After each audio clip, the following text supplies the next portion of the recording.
Hello my dear students, welcome to Dream Classes. आ जाइए जल्दी से सभी स्टूडेंट, आज की इस क्लास को ज्वाइन करिए।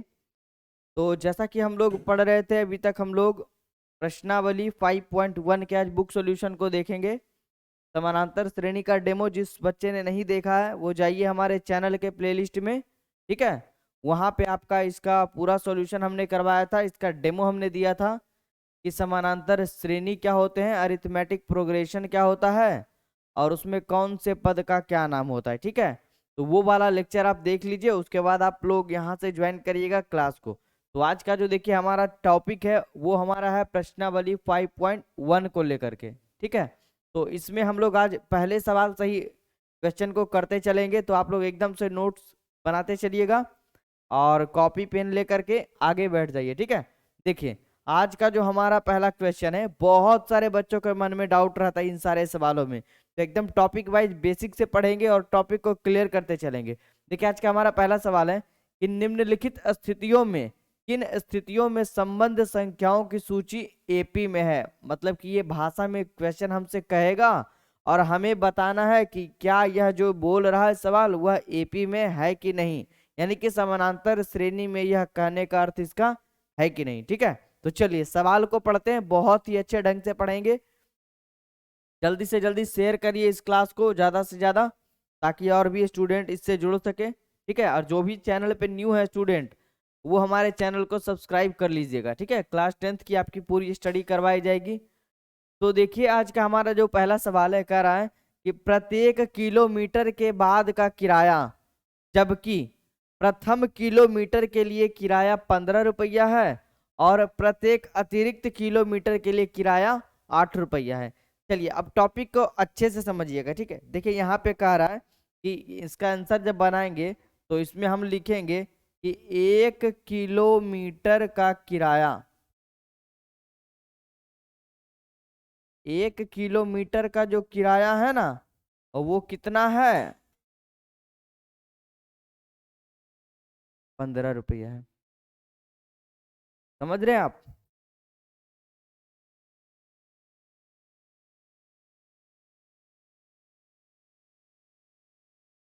मतलब जैसे समझिए, देखिए कहने का अर्थ इस सवाल में यह हो गया कि मान लीजिए कोई यात्री है, मान लीजिए आप अपने ऊपर ले लीजिए, आपको यहाँ से यहाँ तक का यात्रा करना है, ठीक है। तो यहाँ से यहाँ तक का यात्रा करना है, तो यहाँ से दूरी आपका ये 1 किलोमीटर है, ठीक है। ये 1 किलोमीटर की दूरी है यहाँ से यहाँ तक। तो इस यात्रा करने में एक वाहन चालक, जो कि बस या कहिए या ऑटो से करिए, वो आपसे कितना रुपया ले रहा है, 15 रुपया, ठीक है। देखिए प्रत्येक किलोमीटर के बाद का किराया, जबकि प्रथम किलोमीटर के लिए किराया 15 रुपया। अगर पहला किलोमीटर आप चलिएगा ना यहाँ से यहाँ तक, तो वो 15 रुपया आपका जो है ना वो फिक्स है, 15 रुपया वो लेगा ही। और फिर उसके बाद कह रहा है कि अगर आप बोलिएगा कि नहीं हमको यहाँ से भी आगे चलना है, ठीक है, यहाँ से आगे चलना है और कुछ बढ़ना है, तो प्रत्येक किलोमीटर के बाद वो 8 रुपया जो है ना वो जोड़ते चलेगा कि अगले किलोमीटर बढ़िएगा दूसरे किलोमीटर पर, तो वो 8 रुपया आपसे अतिरिक्त भाड़ा लेगा। देखिए अतिरिक्त किलोमीटर के लिए किराया कितना है, 8 रुपया है, दिख रहा है आपको स्क्रीन पे।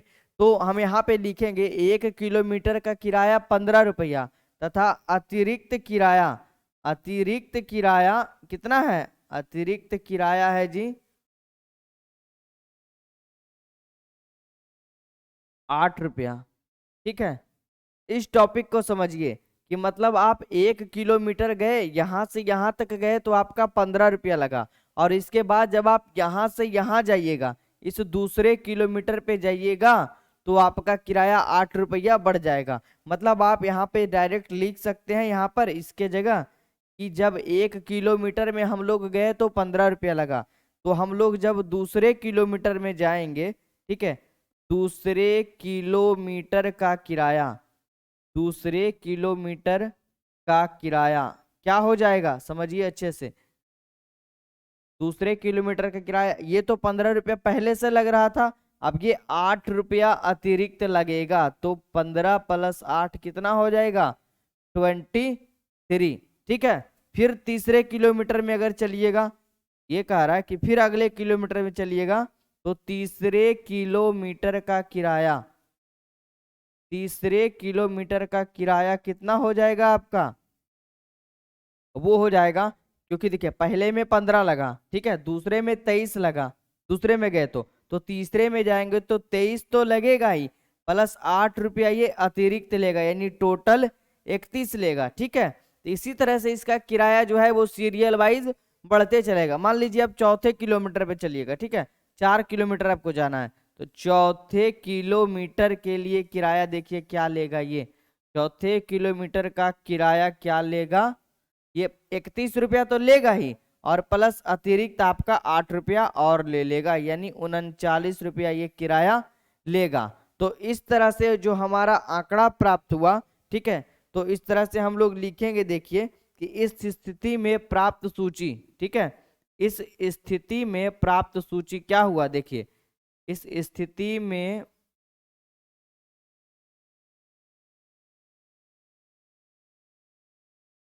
प्राप्त सूची हमें क्या हुआ, पहले हमारा आया कितना 15, फिर 15 के बाद जब दूसरे किलोमीटर पे गए तो 8 रुपया बढ़ गया, कितना हो गया 23, और फिर अगले किलोमीटर तीसरे में गए तो कितना हो गया 31, और फिर अगले में गए तो 39, और इसी तरह से ये डॉट डॉट बढ़ते चला गया, ठीक है। तो देखिए प्रथम पद हमारा 15 आया, द्वितीय पद हमारा 23 आया, तृतीय पद 31, चतुर्थ पद 39, यानी आंकड़ों के बीच का अंतर कितना बढ़ते जा रहा है, 15 से 23 हो गया 8 बढ़ गया, 23 से 31 हो गया 8 बढ़ गया, 31 से 39 हो गया 8 बढ़ गया। यही तो हमने पढ़ा था कि समानांतर श्रेणी जब पदों में आंकड़ों के बीच का पदों का अंतर समान हो, पढ़े थे ना, कि जब आंकड़ों में किन्हीं दो पदों के बीच का अंतर अगर समान प्रक्रिया से जाएगा तो वह आंकड़ा समानांतर श्रेणी में कहलाएगा।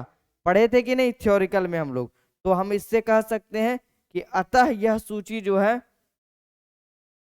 अतः यह सूची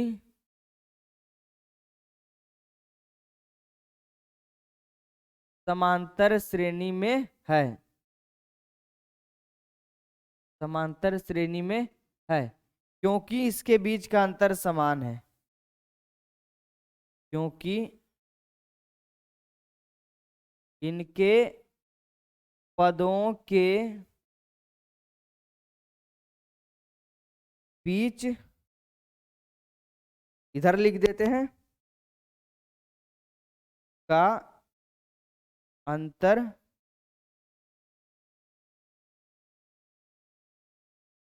समान है। कोई दिक्कत? चलिए जिनको नोट करना है वो नोट कर लीजिए, कोई भी दिक्कत हो तो हमें बताते चलिएगा, ठीक है। स्क्रीन पे दिख रहा है सभी को अच्छे से? चलिए ठीक है, आगे बढ़ते हैं अगले क्वेश्चन की ओर। अच्छे से नोट्स बना लीजिए जी, जिनको भी कोई दिक्कत हो बच्चे को। आगे बढ़े नेक्स्ट क्वेश्चन पे, चलिए क्वेश्चन नंबर 2।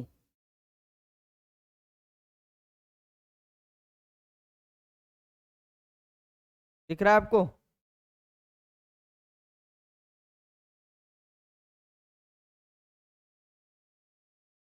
थोड़ा सा बड़ा कर लेते तो अच्छे से दिखेगा ये।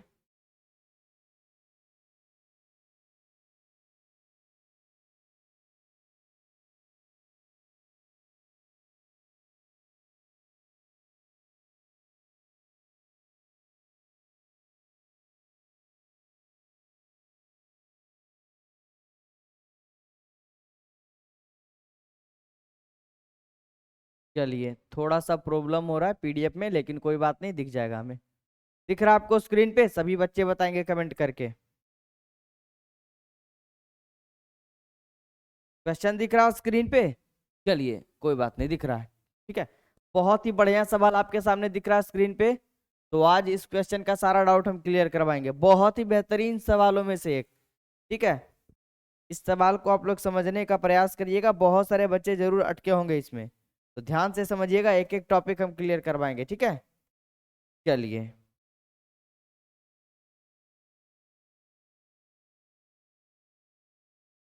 तो अब समझिए इस क्वेश्चन को एकदम फिगर के माध्यम से समझेंगे, पहले सवाल को समझेंगे। यह भी क्वेश्चन वही हमसे कह रहा है जो कि हर एक क्वेश्चन हमसे कह रहा था कि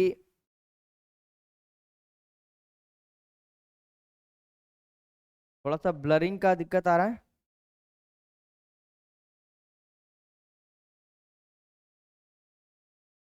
कोई दिक्कत? चलिए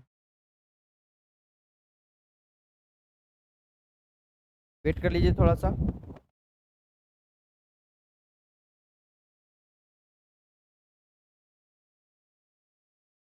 थोड़ा सा वीडियो क्वालिटी में प्रॉब्लम आ रहा है।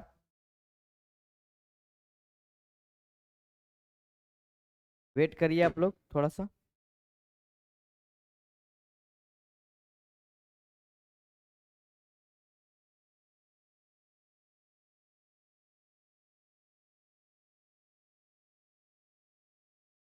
वेट कर लीजिए थोड़ा सा, 2 सेकंड।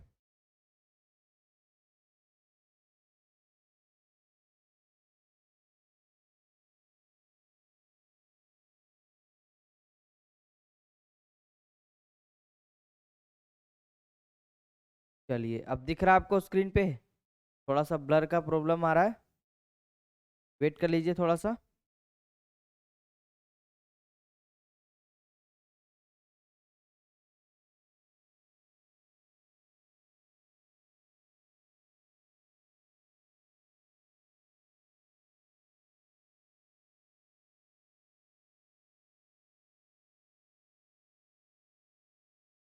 चलिए अब दिख रहा है सब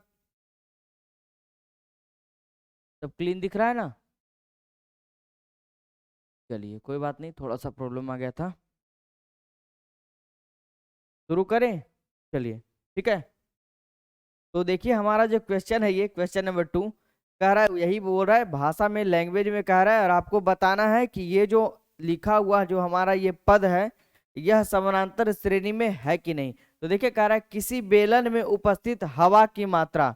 ठीक है, आप एक बेलन को बना लीजिए। इस तरह से हम देखिए एक फिगर ड्रॉ कर रहे हैं। इस तरह से बेलन का फिगर होता है, गणित में आप पढ़े होंगे, है ना? अच्छे से दिख रहा है आपको स्क्रीन पे? एक बेलन में उपस्थित हवा की मात्रा, इसमें क्या भरा है? हवा भरा है इस तरह से। ठीक है, चलिए।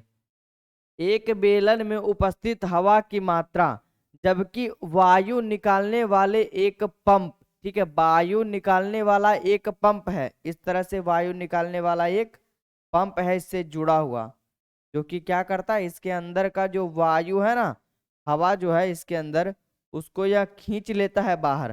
ठीक है, समझते चलिएगा। पंप द्वारा प्रत्येक बार बेलन की शेष हवा का, प्रत्येक बार बेलन की शेष हवा का 1/4 भाग क्या करता है? बाहर निकाल देता है। तो अब इसको आपको बताना है कि यह जो आंकड़ा है वो समानांतर श्रेणी में है कि नहीं। देखिए बहुत ही बेसिक ढंग से इसको पढ़ेंगे, समझदारी से पढ़ेंगे और अच्छे से समझेंगे। कॉन्सेप्ट को समझिएगा। मान लीजिए देखिए अभी तो इसमें ये दिया नहीं है हमारा क्वेश्चन में कि इस बेलन में हवा है कितना। ठीक है, तो मान लीजिए कि बेलन में हवा, समझिएगा बहुत ही बेहतरीन तरीके से इसको समझाने का हम प्रयास करेंगे। ठीक है, में लिखेंगे कि माना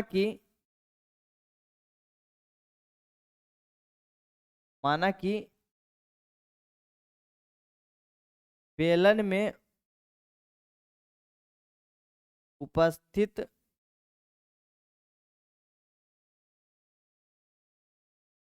हवा की मात्रा बराबर 100। ठीक है, यानी 100 लीटर भी कह सकते हैं, या फिर आप ml भी कुछ भी कह लीजिए। 100 मान लीजिए अब नॉर्मली में कि इसमें जो हवा है ना वो कितना है, 100 भाग इसका पूरा 100% जो है ना इसमें हवा भरा है। ठीक है, अब देखिए क्वेश्चन कह रहा है कि प्रत्येक बार, जितना बार हम लोग करते हैं ना, प्रत्येक बार ये जो पंप है इस पूरे हवा का 1/4 भाग बाहर इसका खींच लेता है। ठीक है, तो चलिए देखिए प्रत्येक स्थिति में होगा का, जैसे देखिए स्टार्टिंग में इसमें हवा कितना है, 100 है। तो जब पहला बार इस पंप को इसमें डाला जाएगा, ये जो हवा सूचक पंप है निकालने वाला, वो क्या करेगा, प्रत्येक बार इसका 1/4 भाग जो है निकाल लेगा। तो प्रथम बार देखिए यहाँ पे प्रथम बार में क्या होगा, प्रथम प्रयास में यह क्या करेगा, प्रथम प्रयास में इसमें पहले 100 ml है, पहले कितना है जी 100 ml, और इसका 1/4 भाग या इससे खींच लेगा, तो ये 100 का 1/4 कितना हो गया, कितना आएगा 25 होगा। यानी पहला बार जब ये पंप जाएगा तो इसका 25 भाग इससे निकाल लेगा, तो इस 100 में जब हम 25 को बाहर निकाल लेंगे तो इसमें बचेगा कितना, इसमें कितना बचेगा 75। तो प्रथम बार में हमारा आंकड़ा क्या हो जाएगा 100 और -25, यानी कितना बचेगा 75। इसको समझे आप, प्रथम बार में जब पहली बार इस पंप को डाला गया तो इस पूरे बेलन में जितना भी हवा था 100 ml था, इसका 1/4 भाग यह खींच लिया, तो 25 भाग खींच लिया, बचा कितना इसमें 75। अब देखिए दूसरी बार में, अब यहां पर ध्यान से समझिएगा, दूसरी बार में, दूसरी बार डाला, जब एक बार डाला तो 25 निकाल लिया, बचा कितना इसमें 75। देखिए पेन का कलर चेंज कर रहे, ध्यान से समझिएगा, ठीक है। देखिए 75 अब बचा, इसमें 75 बच गया।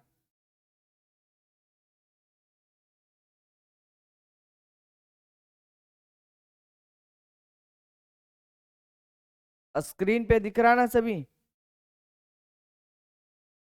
चलिए पेन का जो क्वालिटी है वो थोड़ा सा और कर लेते हैं, ठीक है ना। चलिए तो देखिए प्रथम बार में जब इसका 25 खींच लिया ये बाई सूचक, तो बचा कितना इसमें 75। अब दूसरी बार जब हम इस पंप को डालेंगे तो अब जो इसमें बची हुई मात्रा, देखिए ये जो हमारा बेलन था इसमें बची हुई मात्रा अब कितना रह गया 75 ही ना, तो अब इसी का ना 1/4 भाग खींचेगा, तो दूसरी बार में क्या करेगा, दूसरी बार में इस 75 का 1/4 या खींच लेगा, कट करिएगा, आ जाएगा 18.25। कोई दिक्कत। जब दूसरा बार पंप डालिएगा तो दूसरा बार जब ये पंप जाएगा ना अंदर, तो पहले 100 था, लेकिन अब तो दूसरे बार में 25 खींच लिया इससे, तो बचा कितना 75। अब इस 75 का 1/4 खींच लेगा, तो 18.25 खींच लेगा बाहर, ठीक है। तो वो खींच लेने के बाद जो है अब बचेगा उसमें कितना 75 में, अगर आप 18.25 को माइनस कर दीजिएगा तो आपका बच जाएगा 57.25, ठीक है।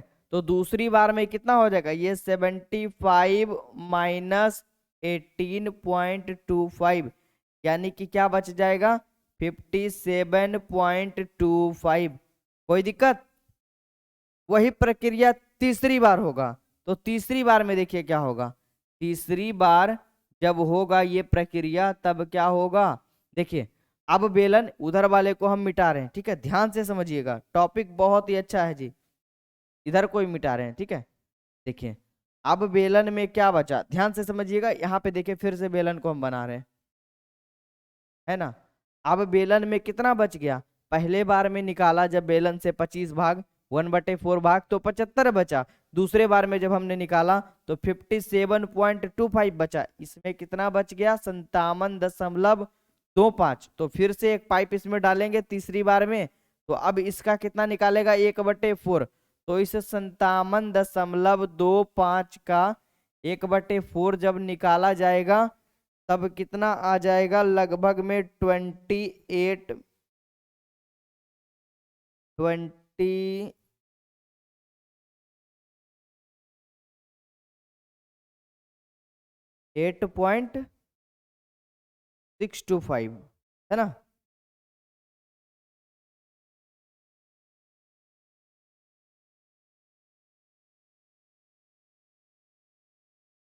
चलिए हाँ 28.625 के समथिंग आएगा, है ना। तो अब देखिए तीसरी बार में ये क्या हो जाएगा 57.25 माइनस 28.625। कोई दिक्कत। तो देखिए अब इसमें होगा क्या, इस प्रकार जो हमें आंकड़ा प्राप्त होगा, यहाँ पे समझिए अब आप लोग अच्छे से, इस प्रकार प्राप्त सूची क्या होगा,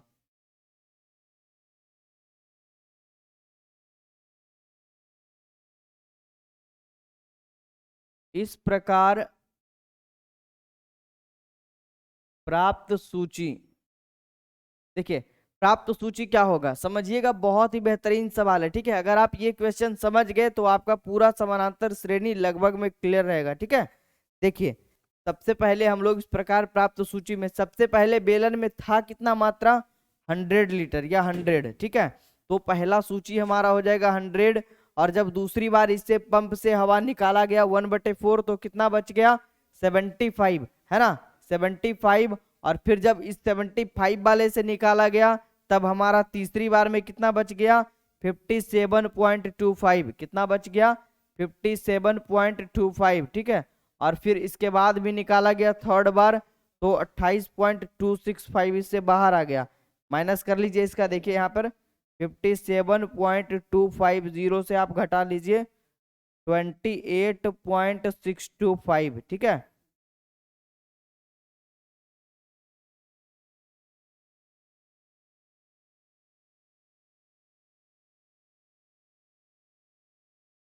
इतना ही आएगा। ठीक है, 28.625, कोई दिक्कत, चलिए तो देखिए समझिए, अब आप समझिए, देखिए पहले बार में यहां पर देखिए 100 से ये 75 हो गया तो कितना माइनस हुआ जी, 25। अब ये 75 से अगर 50 होता तभी तो यहाँ 25 होता, लेकिन नहीं, देखिए 75 से ये 57 पॉइंट समथिंग हो गया, यानी कि यहाँ पर आपका जो है ना वो कितना हो गया, 27 पॉइंट समथिंग के इससे बाहर हो गया। देखिए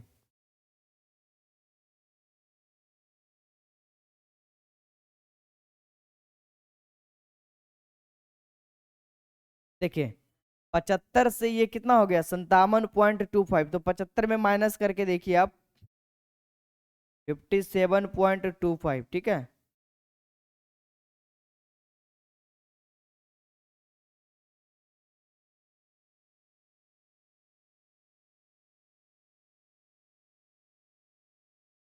27.75,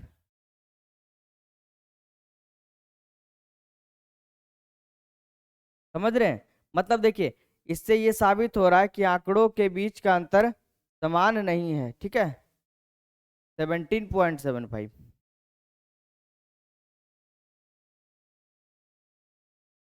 मतलब कि देखिए पहला बार में जब यहाँ पे माइनस हुआ तो यहाँ पे 25 आया अंतर, और दूसरे बार में इन दोनों के बीच का अंतर 17.75 आ गया। ठीक है, मतलब इससे यह स्पष्ट होता है कि यह आंकड़ा एपी में नहीं है, क्योंकि आंकड़ा एपी में होने के लिए प्रत्येक बार पदों के बीच का अंतर समान होना चाहिए था कि अगर ये 100 था, पहली बार अगर निकल रहा था तो 75 होना चाहिए था, और दूसरी बार 50 आना चाहिए था, और तीसरी बार 25, इस तरह से ये घटते जाता तो हम बोलते कि यह आंकड़ा समानांतर श्रेणी में है। लेकिन यहाँ पे पदों के बीच का अंतर समान नहीं आ रहा है, तो हम लोग कह सकते हैं इस तरह से सूची से और फिगर वाइज के माध्यम से कि यह आंकड़ा एपी में नहीं है। ठीक है, कह सकते हैं अतः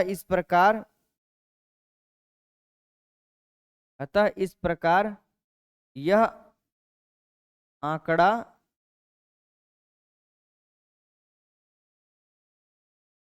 एपी में नहीं है। तो पूछेगा क्यों नहीं है जी, तो क्योंकि इनके पदों के बीच का अंतर समान नहीं है। कोई दिक्कत किसी स्टूडेंट को तो बता दीजिएगा। आगे बढ़े तीसरे सवाल पे, चलिए थोड़ा सा पेचीदा है जी ये सब, लेकिन ध्यान से समझिएगा तो कुछ नहीं है। ठीक है, बेसिक जिन बच्चों का क्लियर होगा उनका एक एक टॉपिक क्लियर होगा। आगे बढ़ते अगले सवाल पे, क्वेश्चन नंबर 3 को भी समझने का कोशिश करिएगा। देखिए वही सवाल है, बस थोड़ा सा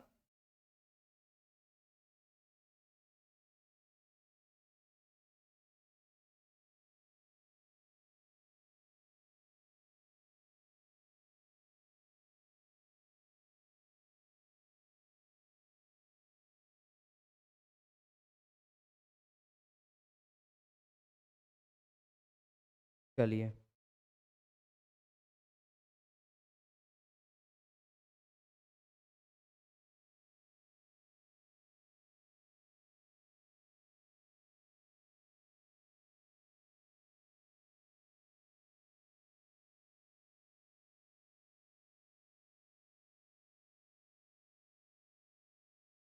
वेट करिएगा, वही सवाल है, बस थोड़ा सा समझने का प्रयास करिएगा।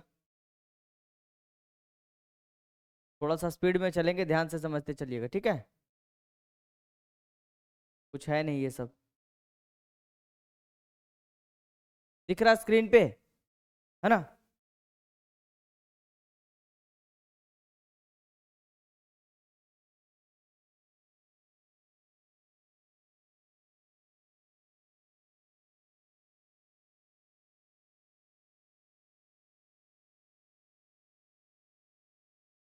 चलिए,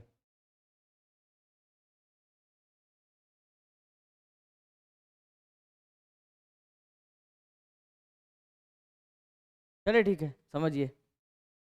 कोई दिक्कत दिख रहा ना सवाल जी? चलिए ठीक है। क्वेश्चन जो है कह रहा है कि प्रत्येक मीटर के खुदाई के बाद एक कुआं खोदने में आई लागत, जबकि प्रथम मीटर खुदाई के की लागत 150 रुपया है।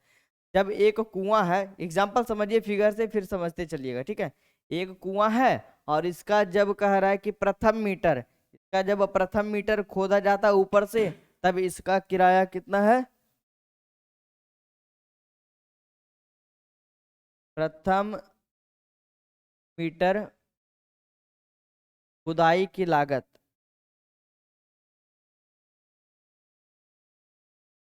प्रथम मीटर खुदाई की लागत कितनी है? देखिए कितना दिया है, 150 रुपया है। प्रथम मीटर की खुदाई लागत 150 रुपया है, यानी कि इतना दूर अगर खोदेगा एक मजदूर तो 150 रुपया उससे आपसे ले लेगा। फिर बोला कि जबकि और बाद में प्रत्येक मीटर जब बढ़ाइएगा तो खुदाई की लागत 50 रुपया बढ़ती चले जाएगी। मतलब अगले बार अगर खुदवाइएगा आप तो 150 में ये 50 रुपया बढ़ाकर ले लेगा, मांग लेगा 200। तो अगला बार करिएगा दूसरे मीटर के लिए, ठीक है। दूसरे मीटर के लिए खुदाई की लागत ये 50 रुपया बढ़ाकर ले लेगा। कितना ले लेगा? 150 प्लस 50 कितना? 200। फिर तीसरे मीटर के लिए भी करिएगा तो वही काम ये करेगा, तीसरे मीटर में भी वही काम करेगा। क्या कर देगा इस तरह से, 200 से 50 बढ़ा लेगा 250। तो दिख रहा है इस तरह से प्राप्त आंकड़ा, प्राप्त सूची जो हमारा आएगा वो क्या आ जाएगा, समझिए एकदम नॉर्मल सा क्वेश्चन था। प्राप्त सूची हमारा आ जाएगा 150, 200 और 250। इसी तरह से ये बढ़ते चला जाएगा। अतः ऊपर के उदाहरण से कह सकते हैं आप कि अतः यह आंकड़ा क्या है, समानांतर श्रेणी में है, क्योंकि इनके पदों के बीच का अंतर समान है। क्लियर है ये सवाल आपका? इजी था, एकदम नॉर्मल सा क्वेश्चन था। उतार लीजिए जिनको नोट्स बनाना है। आगे बढ़ते हैं आज के अंतिम सवाल पे, ठीक है। उसके बाद हम लोग इसके दूसरे नंबर सवाल से बुक सॉल्यूशन के क्वेश्चन को पढ़ेंगे। ये सब एकदम नॉर्मल सा भाषाई क्वेश्चन था, ठीक है। चलिए नेक्स्ट क्वेश्चन, आज का 4th नंबर क्वेश्चन, और बेहतरीन सवाल यह भी है, ध्यान से समझिएगा। चक्रवृद्धि ब्याज पे यह सवाल आपसे पूछा गया है, दिख रहा है आपको स्क्रीन पे? चलिए बहुत ही अच्छा। अब समझिए ये सवाल क्या कह रहा है। कह रहा है देखिए कि खाते में प्रत्येक वर्ष का मिश्रधन, मिश्रधन मतलब होता है बढ़ा हुआ धन, ठीक है। जबकि 1000 रुपये की राशि, 1000 रुपये की राशि 8% वार्षिक दर से कितना हो जाता है, चक्रवृद्धि ब्याज पर जमा की जाती है, ठीक है। चक्रवृद्धि ब्याज पर जमा की जाती है। मान लीजिए आप एक बैंक गए, ये मान लीजिए आपका बैंक है, ठीक है। इसमें आप जमा कितना किए, 1000 रुपया जमा किए, ठीक है। जमा किए कितना आप, 1000 इसमें जमा किए। फिर बोल रहा है प्रत्येक वर्ष इस राशि पर 8% वार्षिक दर से चक्रवृद्धि ब्याज, चक्रवृद्धि ब्याज का मतलब होता है ब्याज के ऊपर भी ब्याज। जैसे समझिए आप लोग कि अगर 1000 आप जमा किए बैंक में, तो आपका 1 साल के बाद 8% के दर से वो बढ़ जाएगा, यानी 1000 का 8/100 बढ़ जाएगा। 100 से 0 से 0, 0 से 0, 10 अठे 80 रुपया। यानी कि अगले साल आप जब निकालने जाइएगा ना, तो यही 1000 1 साल के बाद कितना हो जाएगा, 1080 रुपया हो जाएगा, क्योंकि 10 अठे 80 रुपया यहाँ पर आपका ब्याज के रूप में बढ़ जाएगा, ठीक है। लेकिन यहाँ पे देखिए सवाल में कहा चक्रवृद्धि ब्याज, चक्रवृद्धि ब्याज का मतलब कि अब ब्याज के ऊपर भी ब्याज लगेगा, क्योंकि अब आपका जो है देखिए अगले तीसरे साल, देखिए पहले साल आप गए, पहले साल जमा किए कितना फर्स्ट ईयर में किए 1000, दूसरे ईयर में गए तो आपका वही धन बढ़कर हो गया 1000 कितना 80 रुपया, है ना। अब जब थर्ड ईयर में जाइएगा, थर्ड ईयर में तो आपका ये 1000 तो मिलेगा ही, प्लस ये 80 भी मिलेगा, और प्लस इस 80 के ऊपर भी ब्याज मिलेगा, ठीक है। जैसे मेरा कहने का मतलब ये हुआ इस क्वेश्चन में, देखिए ध्यान से समझिएगा, बहुत ही बेहतरीन सवाल है। कहने का मतलब ये हुआ कि पहले साल तो आप देख लिए कि पहले साल जब हम जमा किए 1000 तो हमारा अगले साल बढ़कर हो गया 1080 रुपया। अब जब हम अगले साल इस पर जाएंगे तो इस 1080 पर भी 8% का ब्याज बढ़ेगा। तो ये हो गया 0 से 0, ये हो गया 4, ये हो गया 5, इसको कट करेंगे 108 गुने 4/5। पॉइंट में करिए जी, इसको कितना आ रहा है, देखते हैं पॉइंट में कितना आ रहा है।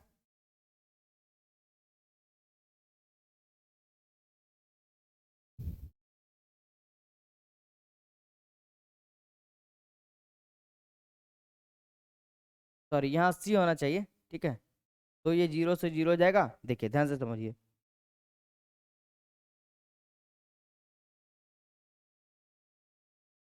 ये 1080 का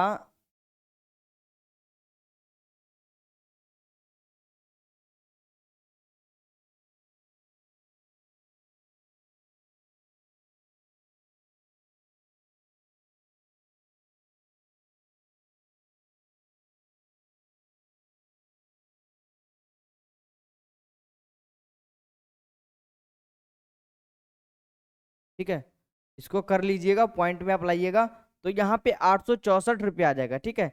यानी कि आपका जो है ना ये 1064 रुपया हो जाएगा, 1100।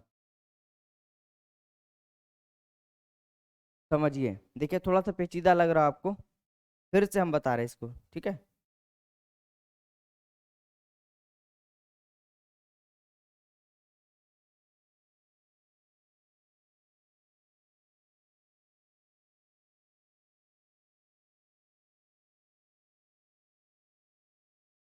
देखिए दूसरे साल ये 1080 गया, तो ये 1080 का इस बार 8% ब्याज कितना हो जाएगा, बट्टे 100 कर लेंगे, 0 से 0 ये हो जाएगा, और ये कटेगा तो 5, ये कटेगा तो 4 हो जाएगा,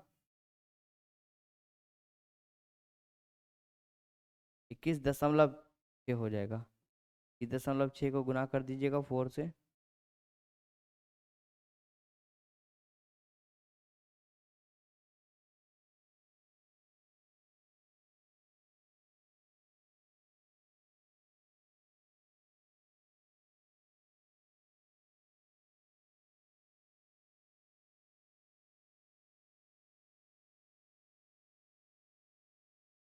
86.4, ठीक है।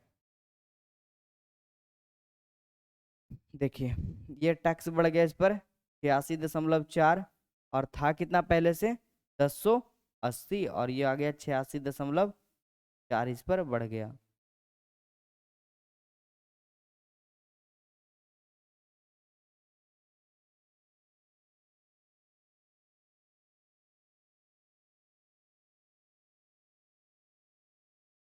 $11.1166.4 आ गया, ठीक है। तो देखिए पहले साल बढ़ा 80 रुपया, इतना हो गया, दूसरे साल बढ़ गया 86.4 रुपया, तो कितना हो गया 1166.4, ठीक है। इसी तरह से आप इस आंकड़े से पता लगा सकते हैं कि यह जो आंकड़ा है वो समानांतर श्रेणी में नहीं है, क्योंकि देखिए पहले साल सिर्फ 80 रुपया बढ़ा है ना, पहले साल जब जमा किया ये तो 1000 से 1080 हो गया, लेकिन दूसरे साल जब ये टैक्स बढ़ा तो ये बढ़कर 86 पॉइंट कितना हो गया 4 हो गया। पहले साल में 80 बढ़ा, दूसरे साल में 86 बढ़ गया, यानी आंकड़ों के पदों का बीच का अंतर समान नहीं हो पाया। तो इसी से हम कह सकते हैं यह जो आंकड़ा जो है वो समानांतर श्रेणी में नहीं है, समानांतर श्रेणी में ये नहीं है। कोई दिक्कत, क्योंकि इनके पदों का बीच का अंतर समान नहीं है, ठीक है। चलिए तो आज के इस मिनी क्लास में इतना ही रहने देते हैं, फिर मिलेंगे हम लोग अगले क्लास में, इसके बुक सॉल्यूशन से शुरुआत करेंगे। तो आज की इस क्लास को यहीं पर हम ब्रेक करते हैं, अगले क्लास में मिलते हैं आप लोग, तब तक के लिए तैयारी अपना जारी रखिए, हमारे चैनल पे बने रहिए ड्रीम क्लासेस 9 10th पर। ठीक है, चलिए।